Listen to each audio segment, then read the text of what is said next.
Hello, ഇന്ന് ഞാൻ എൻ്റെ ഹെയർ കട്ട് ചെയ്യാൻ വന്നതിൻ്റെ കുറച്ച് വിശേഷങ്ങളൊക്കെ കാണിച്ചു തരാം കേട്ടോ. അപ്പോൾ ഞാൻ സത്യം പറഞ്ഞാൽ എനിക്കെൻ്റെ മുടി മുറിക്കാൻ ഒട്ടും ഇഷ്ടമുണ്ടായില്ല. പക്ഷേ ഞാൻ എൻ്റെ നാത്തൂൻ മുടി കട്ട് ചെയ്തേക്കുന്നത് കണ്ടിട്ട് അവൾ വെട്ടിയിട്ടപ്പോൾ നല്ല ഭംഗി തോന്നി. അങ്ങനെയാണ് ഞാൻ എൻ്റെ മുടി കട്ട് ചെയ്യാൻ വന്നേക്കുന്നത്. അപ്പോൾ വന്നേക്കുന്നത് ചാലക്കുടിയിലുള്ള Liya beauty studio and academy എന്ന ബ്യൂട്ടി പാർലറിലാണ് കേട്ടോ വന്നേക്കുന്നത്. അപ്പോൾ ഈ ഒരു പാർലർ എനിക്ക് എന്നെ പരിചയപ്പെടുത്തുന്നത് എൻ്റെ നാത്തൂനാണ് കേട്ടോ. അപ്പോൾ അവൾ കഴിഞ്ഞ ദിവസം ഇവിടെ വന്ന് മുടിയൊക്കെ വെട്ടിയായിരുന്നു. അപ്പോൾ ഞാൻ നേരത്തെ പറഞ്ഞ പോലെ ബ്യൂട്ടി പാർലർ മാത്രമല്ല അക്കാഡമിയും കൂടിയാണ്. അപ്പോൾ ഇവിടെ ഞാൻ കോഴ്സിൻ്റെ കാര്യങ്ങളൊക്കെയാണ് കേട്ടോ ഞാൻ അവരുടെ അടുത്ത് ചോദിച്ചത്. അവരല്ല, ആ ചേച്ചിയുടെ പേര് ബിന്ദു എന്നാണ്. അപ്പോൾ ബിന്ദു ചേച്ചിയുടെ അടുത്ത് ഞാൻ അതിൻ്റെ കോഴ്സിൻ്റെ കാര്യങ്ങളൊക്കെ ചോദിച്ച് മനസ്സിലാക്കിയായിരുന്നു കേട്ടോ അതിനിടയ്ക്ക്. അപ്പോൾ ആ ചേച്ചി, അപ്പം ഞാൻ ആദ്യമേ പറഞ്ഞിട്ടുണ്ടായിരുന്നു എനിക്ക് ലെങ്ത്ത് ഒട്ടും കളയണ്ട, ഫ്രണ്ടിലെ കുറച്ച് പോർഷൻ മാത്രം ഒന്ന് ലെങ്ത്ത് കുറച്ച് ബാക്കിൽ നല്ല ലെങ്ത്തിലാക്കിയിട്ട് തന്നാൽ മതി എന്ന് ഞാൻ പറഞ്ഞിട്ടുണ്ടായിരുന്നു. ലെങ്ത്ത് ഉണ്ടെങ്കിൽ എൻ്റെ മുടിക്ക് ഒട്ടും തിക്നെസ് ഉണ്ടായിരുന്നില്ല. അപ്പോൾ ആ ചേച്ചി പറഞ്ഞു നമുക്ക് എന്നാലൊന്ന് ഹെയർ വാഷ് ചെയ്യണമെന്ന് പറഞ്ഞായിരുന്നു. ഞാനപ്പോൾ എൻ്റെ ഹെയറൊക്കെ ഒന്ന് വാഷ് ചെയ്തിരിക്കുകയായിരുന്നു കേട്ടോ. അതിനിടയ്ക്ക് ആ ചേച്ചിക്ക് ഒരു ത്രെഡിങ് ഒക്കെ വന്നിട്ടുണ്ടായിരുന്നു. അപ്പോൾ ഞാൻ അങ്ങനെ കുറച്ച് നേരം കഴിഞ്ഞ് കഴിഞ്ഞപ്പോൾ ചേച്ചി വന്ന് എൻ്റെ മുടി ഇതേ കട്ട് ചെയ്യാണ്. കട്ട് ചെയ്തതേ ഫ്രണ്ട് പോർഷൻ മാത്രം ഇത്തിരി ലെങ്ത്ത് കുറച്ചിട്ടുണ്ട്. എന്നിട്ട് ബാക്കിലും ഒന്ന് യു ഷേപ്പിൽ, ഡീപ്പ് യു ഷേപ്പിൽ ചേച്ചി കട്ട് ചെയ്ത് തരുന്നുണ്ട് കേട്ടോ. അതിനിടയ്ക്കൊക്കെ ഉണ്ടാവും, അതാണ് എൻ്റെ നാത്തൂൻ. അപ്പോൾ അതിനിടയ്ക്ക് ഞാൻ തന്നെ എന്നെ ട്രോളുന്നുണ്ട് കേട്ടോ. കാരണം എനിക്ക് ഇത് കണ്ടപ്പോൾ മുടി സ്ട്രെയിറ്റ് ചെയ്ത കുറേ ട്രോളുകളൊക്കെ കണ്ടപ്പോൾ എനിക്കതൊക്കെ ഓർമ്മ വന്നു. ഞാൻ അവളോട് പറഞ്ഞ് അതൊക്കെ പറഞ്ഞ് ഞങ്ങൾ ചിരിക്കണം, അങ്ങനെയൊക്കെ ഉണ്ട് കേട്ടോ.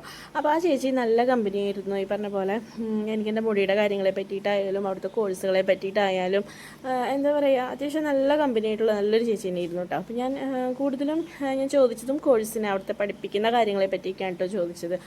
അപ്പോൾ പിന്നെ എന്താ പറയുക, പിന്നെ എനിക്കിപ്പോൾ ഈ ഇങ്ങനെ ഒരു ചാനലിൽ എനിക്ക് കൂടുതലും ബ്യൂട്ടി റിലേറ്റഡ് ആയിട്ടുള്ള കാര്യങ്ങൾ ചെയ്യണമെന്ന് തന്നെയാണ് ആഗ്രഹം. പിന്നെ ഈ കണ്ടൻറ്റും കാര്യങ്ങളൊക്കെ വരുന്നത് കൊണ്ടാണ് ഞാൻ ബാക്കി കുറച്ച് എൻ്റെ ലൈഫ് സ്റ്റൈലും അല്ലെങ്കിൽ എന്നെപ്പറ്റി കുറച്ച് കൂടുതലായിട്ട് അറിയാൻ വേണ്ടിയിട്ടാണ് കേട്ടോ ഞാൻ ബാക്കി കുറച്ച് കാര്യങ്ങളോട് എന്നെ കാണുന്ന കുറച്ചെങ്കിലും പ്രേക്ഷകർക്ക് ഞാൻ ചെയ്യുന്ന ഏത് കാര്യങ്ങളോടാണ് കൂടുതൽ എനിക്ക് തോന്നുന്നു കൂടുതലും ഞാൻ ബ്യൂട്ടി റിലേറ്റഡ് ആയിട്ടുള്ള ഓരോ പ്രൊഡക്റ്റിൻ്റെ കാര്യങ്ങളൊക്കെ എനിക്ക് കൂടുതലും വ്യൂസൊക്കെ കിട്ടുന്നത്.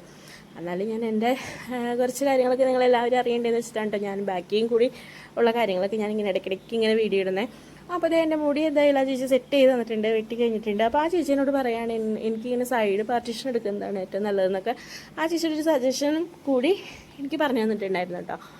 അപ്പോൾ മുടി വെട്ടി കഴിഞ്ഞു കണ്ടോ, ഇത്രയും ഷോൾഡർ ലെങ്ത്തിലാണ് അത്രയും ഭാഗം എനിക്ക് വെട്ടിയിട്ട് തന്നത്. അതിനുശേഷം പിന്നെ ഡ്രയറൊക്കെ വെച്ച് ആ ചേച്ചി എൻ്റെ മുടി നന്നായിട്ട് സെറ്റ് ചെയ്ത് തന്നു കേട്ടോ. സെറ്റ് ചെയ്ത് തന്നപ്പോൾ സത്യം പറഞ്ഞാൽ എനിക്ക് നല്ല ഇഷ്ടമായി. പക്ഷേ ഈ സെറ്റ് ചെയ്ത് തന്നത് നമുക്ക് അധികം നേരം തെക്കില്ല കേട്ടോ. എൻ്റെ മുടി ഓൾറെഡി സ്ട്രൈറ്റ് ചെയ്തിട്ടേക്കുന്നത് തന്നെ പഴയ പോലെ തന്നെയാണ്. പക്ഷേ എനിക്ക് ഈ ചേച്ചി വെട്ടി തന്നിട്ടെങ്കിൽ സത്യം പറഞ്ഞാൽ നല്ല ഇഷ്ടമായിട്ട് നല്ല ഭംഗിയുണ്ടായിരുന്നു കാണാനായിട്ട്.